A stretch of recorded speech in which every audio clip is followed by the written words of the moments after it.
সবাইকে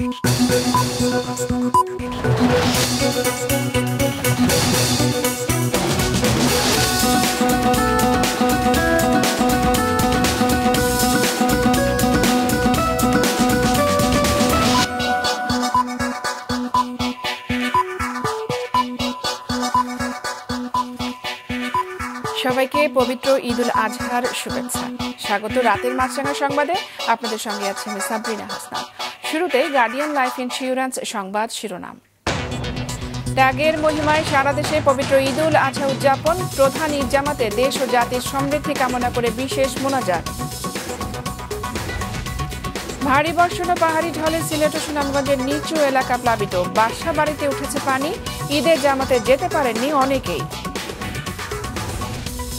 এবং ঈদের আনন্দ বাড়িয়ে দিলেন টাইগার বোলাররা। আবারও তাদের নৈপুণ্যে নেপালকে হারিয়ে টি-20 বিশ্বকাপের সুপার 8-এ বাংলাদেশ। এবারে বিস্তারিত। ত্যাগের মহিমায় দেশ জুড়ে উদযাপিত হল পবিত্র ঈদুল আজহা। সকালে জাতীয় ঈদগাহে নামাজ আদায় করেন রাষ্ট্রপতি ও বিশিষ্ট ব্যক্তিরা। মোনাজাতে মুসলিম উম্মাহ এবং দেশ জাতির কল্যাণ কামনা করা হয়। রিপোর্ট করছেন হাসনাইন তানভীর।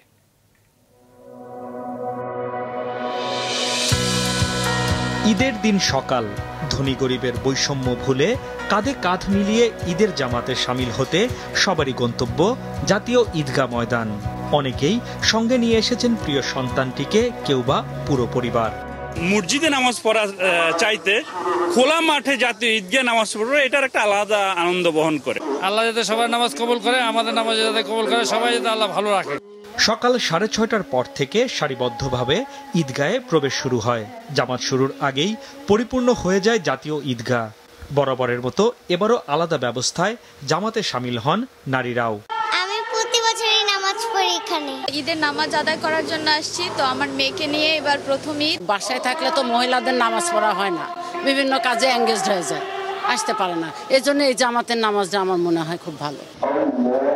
সকাল 7:30টায় শুরু হয় নামাজ।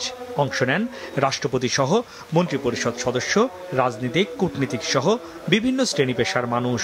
নামাজ পড়ান জাতীয় মসজিদ বাইতুল মোকাররমের খতিব মাওলানা মুফতি রুহুল আমিন।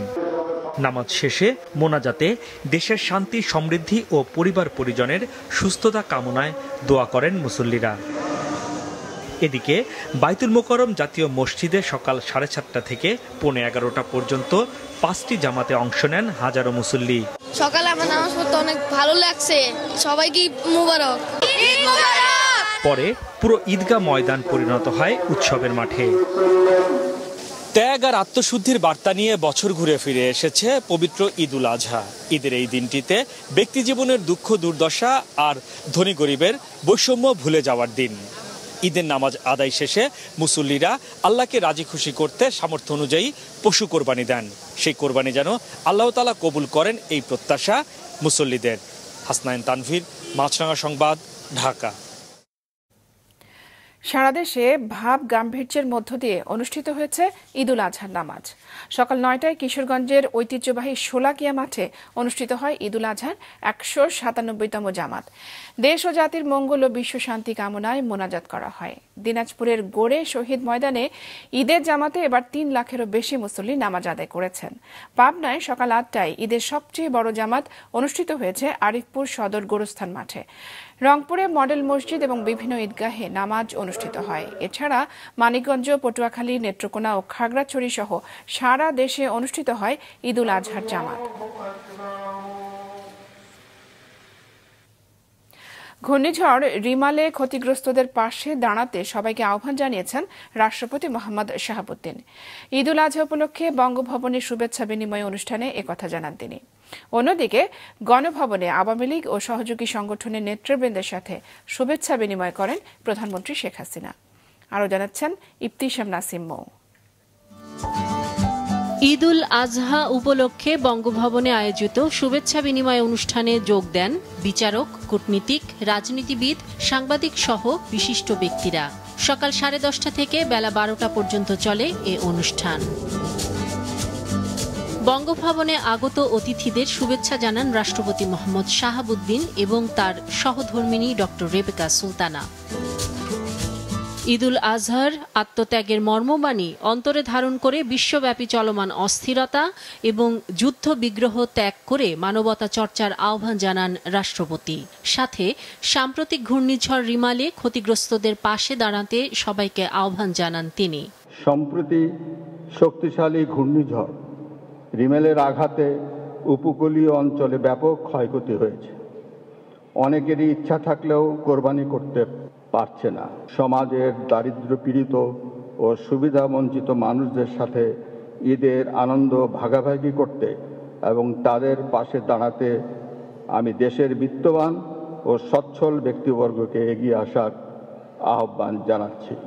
অন্যদিকে গণভবনে আওয়ামী লীগের নেতাদের সাথে শুভেচ্ছা বিনিময় করেন দলের সভাপতি প্রধানমন্ত্রী শেখ হাসিনা। প্রধানমন্ত্রীকে শুভেচ্ছা জানাতে আসেন যুবলীগ, কৃষক লীগ, মহিলা যুবলীগ, ছাত্রলীগ সহ সহযোগী সংগঠনগুলোর নেতা এবং সরকারি কর্মকর্তারাও।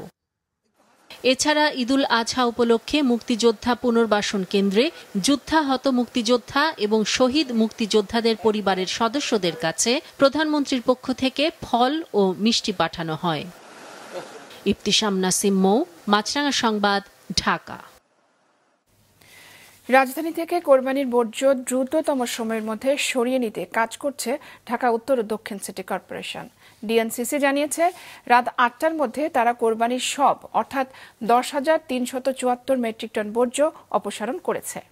দুপুরে কোরবানির বর্জ্য অপসারণ কার্যক্রমের উদ্বোধনের সময় উত্তরের মেয়র আতিকুল ইসলাম বলেছেন, অলিগলি থেকে প্রধান সড়ক পর্যন্ত সব জায়গা পরিষ্কার করার সর্বাত্মক চেষ্টা করা হচ্ছে। ১০,০০০ কর্মী সকাল থেকে পরিচ্ছন্নতা কাজে নিয়োজিত রয়েছে। নির্দিষ্ট স্থানে বর্জ্য ফেলার আহ্বান জানান মেয়র। বলেন, আগামীবার কোরবানির জন্য নির্দিষ্ট জায়গা করে দেওয়া হবে।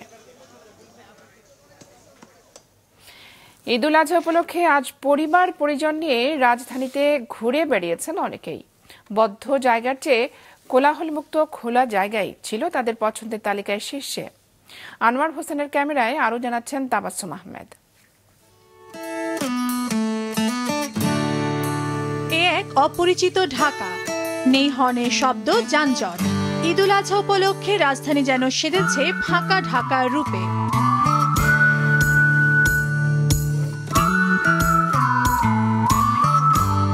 সারাদিনের ব্যস্ততা শেষে একটু প্রশান্তির খোঁজে অনেক রাজধানীবাসী বেরিয়েছেন নগরীর বিভিন্ন এলাকা ঘুরে দেখতে। পার্ক ও খোলা জায়গা তাদের পছন্দের তালিকার শীর্ষে। অনেক ভালো লাগছে, এই জন্যই তো বাচ্চা নিয়ে বের হলাম। ঢাকার রাস্তা অনেক ফাঁকা, আজকে অনেক ঘুরতে মজা লাগছে। ধর্মযার উৎসব সবার, আর তাই তো ধর্ম বর্ণ নির্বিশেষে ঈদের আনন্দ ভাগাভাগি করে নিচ্ছেন সবাই একসাথে। চলছে সেলফি তোলার ধুম। আমরা গাইবান্ধা থেকে আসছি, ঢাকায় বেড়াতে আসছি, খুব ভালো লাগতেছে। ইট পাথরের এই মহানগরীতে কোলাহল মুক্ত পরিবেশে প্রিয়জনকে নিয়ে সময় কাটাতে প্রকৃতির কাছেই ছুটছেন বেশিরভাগ মানুষ। আমরা যেহেতু ঢাকা শহরে থাকি, তো প্রাকৃতিক পরিবেশের সাথে আমাদের অতটা চলাফেরা হয় না, তো একটু প্রাকৃতিক পরিবেশের সাথে মেশার জন্য আর কি আমরা পার্কে আসি আর কি। ঈদের সময় ফাঁকা ঢাকার পরিবেশ যেন সবসময় থাকে, আর নিরাপদ সড়ক পথে প্রত্যাশা রাজধানীবাসীর। তাবাসসুম আহমেদ, মাছরাঙা সংবাদ, ঢাকা। গতরাত থেকে শুরু হওয়া ভারী বর্ষণ এবং পাহাড়ি ঢলে তলিয়ে গেছে সিলেট এবং সুনামগঞ্জের নিচু এলাকা। সিলেট নগরীর অনেক এলাকার বাসা বাড়ি এবং ব্যবসা প্রতিষ্ঠানে পানি ঢুকেছে। এতে ভোগান্তিতে পড়েছেন সাধারণ মানুষ। ঈদের জামাতে অংশ নিতে বিড়ম্বনায় পড়েন অনেকেই। আবহাওয়া অফিস জানিয়েছে, গত ২৪ ঘন্টায় সিলেটে ১৭৩.৬ মিলিমিটার বৃষ্টি হয়েছে। এদিকে সুনামগঞ্জে সুরমা নদীর পানি ১৬ পয়েন্টে ২০ সেন্টিমিটারের ওপর দিয়ে বইছে। গেল ২৪ ঘন্টায় জেলায় ৩৬৫ মিলিমিটার বৃষ্টি হয়েছে। প্লাবিত হয়েছে নদী তীরবর্তী প্রায় ২০টি গ্রাম। ভারী বর্ষণের কারণে জেলার সবগুলো ঈদ জামাত মসজিদে অনুষ্ঠিত হয়েছে। এবারে কোরবানির পশুর কাঁচা চামড়ার দর গেল বছরের তুলনায় কিছুটা বেড়েছে, তবে ন্যায্য দাম পাচ্ছে না সাধারণ বিক্রেতারা। প্রতি বছর কোরবানির ঈদ এলেই চামড়ার ব্যবসা করেন নারায়ণগঞ্জের সেলিম মিয়া। রাজধানীর পাড়া মহল্লায় বাড়ি বাড়ি গিয়ে কেনেন চামড়া।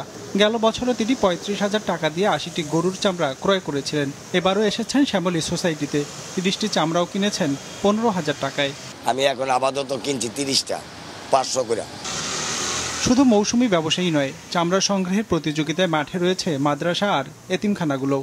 পাড়া মহল্লায় ঘুরে ঘুরে মাদ্রাসার ছাত্ররাও ভ্যানার পিকআপে করে সংগ্রহ করছেন চামড়া।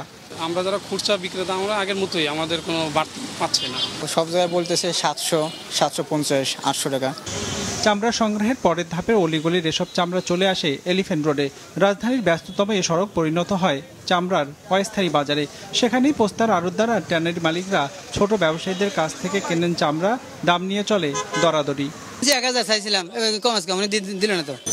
ট্যানারি মালিকরা জানান এবার সরবরাহ বেড়েছে চামড়ার, বেড়েছে দামও, যা তারা কিনবেন প্রতি পিস গেল বছরের তুলনায় 100 থেকে 150 টাকা বাড়তি দাম দিয়ে। চামড়ার বাজার গত বছরের তুলনায় এবার মোটামুটি ভালো। আমরা আশা করি সরকার যে দামটা, বাণিজ্য মন্ত্রণালয় যে দামটা বেঁধে দিয়েছে ওই দামের ভিতরে চামড়া বেচা বিক্রি হবে। আজ শুধু রাজধানীতে কোরবানি হওয়া পশুর চামড়া বেচা কেনা হলেও কাল থেকে অন্যান্য জেলার চামড়া আসতে শুরু করবে ঢাকায়। রঞ্জিবুল মিজান, মাছরাঙ্গা সংবাদ, ঢাকা। এবার আন্তর্জাতিক। উৎসাহ উদ্দীপনের মধ্য দিয়ে ভারত ও পাকিস্তান সহ এশিয়ার বিভিন্ন দেশে উদযাপিত হয়েছে পবিত্র ঈদ উল আজহা। ভারতের রাজধানী নয়াদিল্লির জামা মসজিদে হয়েছে ঈদের সবচেয়ে বড় জামাত। এতে অংশ নেন লাখো মুসল্লি। এছাড়া পশ্চিমবঙ্গ, অন্ধ্রপ্রদেশ, জম্মু কাশ্মীর, হায়দ্রাবাদ সহ দেশের বিভিন্ন স্থানে উদযাপিত হয় ঈদ উল আজহা। এদিকে পাকিস্তানের রাজধানী ইসলামাবাদ, করাচি, লাহোর সহ বিভিন্ন স্থানে পালিত হচ্ছে ঈদ উল আজহা। সবচেয়ে বড় জামাত হয় ইসলামাবাদের ফয়সাল মসজিদে। ইন্দোনেশিয়া, মালয়েশিয়া সহ এশিয়ার বিভিন্ন দেশেও আজ উদযাপিত হয়েছে পবিত্র ঈদ উল আজহা। নেপালকে হারিয়ে টি-20 বিশ্বকাপে সুপার 8 নিশ্চিত করেছে বাংলাদেশ ক্রিকেট দল। টাইগারদের গ্রুপ সঙ্গী ভারত, অস্ট্রেলিয়া, আফগানিস্তান। বাংলাদেশের প্রথম ম্যাচ অস্ট্রেলিয়ার বিপক্ষে 21 জুন অ্যান্টিগায় বাংলাদেশ সময় সকাল 6:30টায়। টাইগারদের পরের ম্যাচের প্রতিপক্ষ ভারত। ম্যাচটি হবে পরদিন 22 জুন অ্যান্টিগাতেই রাত 8:30টায়। এই রাউন্ডে বাংলাদেশের শেষ ম্যাচ আফগানিস্তানের বিপক্ষে। Venue Saint Vincent. ম্যাচ শুরু সকাল 6:30টায়। বিশ্বকাপের দুটি সেমিফাইনাল হবে 27 জুন এবং ফাইনাল 29 জুন। রাতের সংবাদ শেষ করছি, তার আগে গার্ডিয়ান লাইফ ইন্স্যুরেন্স সংবাদ শিরোনামগুলো জানিয়ে দিচ্ছি আরও একবার। ত্যাগের মহিমায় সারা দেশে পবিত্র ঈদ উল আজহা উদযাপন। প্রধান ঈদ জামাতে দেশ ও জাতির সমৃদ্ধি কামনা করে বিশেষ মোনাজাত। ভারী বর্ষণ ও পাহাড়ি ঢলে সিলেট ও সুনামগঞ্জের নিচু এলাকা প্লাবিত। বাসা বাড়িতে উঠেছে পানি। ঈদের জামাতে যেতে পারেননি অনেকেই। এবং ঈদের আনন্দ বাড়িয়ে দিলেন টাইগার বোলাররা। আবারও তাদের নৈপুণ্যে নেপালকে হারিয়ে টি-20 বিশ্বকাপের সুপার 8-এ বাংলাদেশ। এই ছিল এখনকার মতো। ফেসবুকে আপডেট পেতে ভিজিট করুন মাছরাঙা টেলিভিশনের পেজ। ইউটিউব চ্যানেলেও দেখতে পারেন আমাদের সংবাদ, প্রতিবেদন এবং অনুষ্ঠান। দর্শক, রাস্তার ধুলা এবং ধোঁয়া ফুসফুসের ক্ষতির কারণ হতে পারে, তাই জীবাণু এবং ফুসফুসের সংক্রমণ থেকে সুরক্ষিত থাকতে ব্যবহার করুন ফেস মাস্ক। এতক্ষণ সঙ্গে থাকার জন্য ধন্যবাদ।